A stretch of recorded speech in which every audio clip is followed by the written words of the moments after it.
Potser no ha estat un temporal tan fort com es preveia, però les imatges deixen clar que en algunes zones del Principat les pluges han caigut amb força.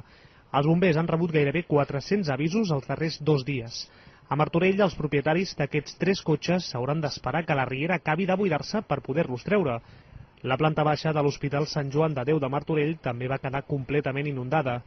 Precisament el Baix Llobregat, juntament amb el Baix Penedès i el Ripollès, van ser les 3 comarques amb més precipitacions, ja que van arribar als 100 litres per metre quadrat durant el cap de setmana.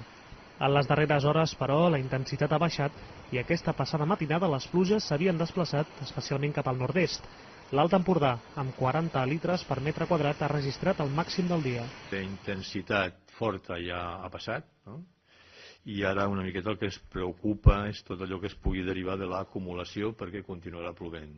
Els rius i rieres estan crescudes i poden continuar creixent en les pròximes hores.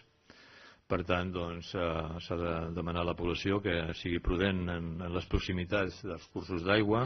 I els rius i rieres que acostumen a desbordar-se són sobretot els del Maresme. A Arenys de Munt i Arenys de Mar l'acumulació d'aigua ha fet que un cop més s'hagin hagut de tallar diversos carrers, tot i que alguns conductors sembla que no els importa arriscar-se. El panorama dels accessos a les platges era similar, i l'onatge del mar fa que Protecció Civil encara mantingui l'alerta activada amb previsions donades de fins a 5 metres a la costa gironina. A Tortosa, per exemple, es va esfondrar l'interior de 2 pisos deshabitats a causa de les pluges.